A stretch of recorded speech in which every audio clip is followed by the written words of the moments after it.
Добрый день, дорогие подписчики! С вами Васильева Елена, специалист по выставочной деятельности исторического парка «Россия. Моя история». Хотела бы вас поприветствовать на выставке «Многонациональная Россия». Это очень масштабный проект сети исторических парков «Россия. Моя история» и Русского географического общества. На данной выставке представлены фотографии победителей конкурса Русского географического общества «Самая красивая страна». А наша страна – это, конечно же, люди.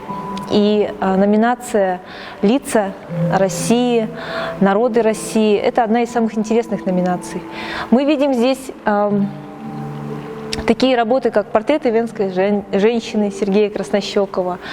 Мы можем увидеть на этих снимках таких разных людей, которые и есть народ России.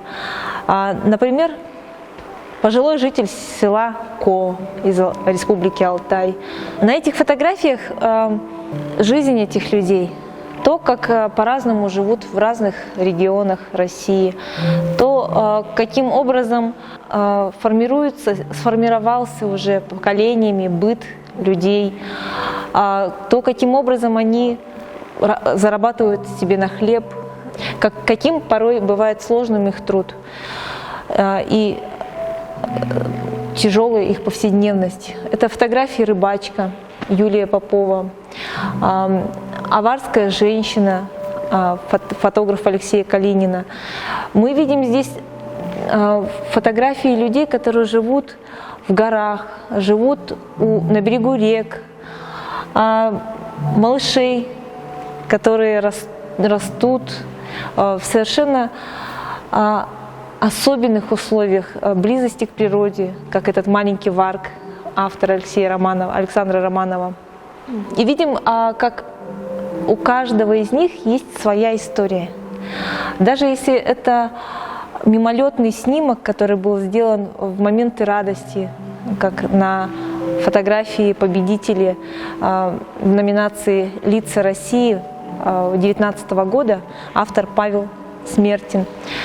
И эти лица, они рассказывают нам не только о жизни конкретно каждого отдельно взятого человека, а об истории нашей страны, о том, как по-разному каждый человек формирует эту историю.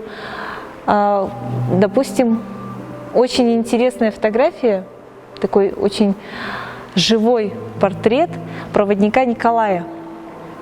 Николай живет в небольшом селе в Военно-Майском районе Хабаровского края, это на границе с Якутией. И он всю жизнь был слесарем линии электропередач. Он прожил очень долгую, очень интересную жизнь, будучи не только рабочим, но еще и проводником. То есть он сопровождал огромное количество геологических, возможно, сопровождал большое количество геологических экспедиций, показывал, открывал красоты своего края фотографам.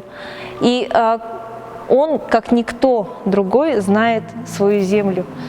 Все эти люди, которые живут в Дагестане, на Алтае, в Якутии, на Камчатке, в Хабаровском крае, они и есть многонациональная Россия.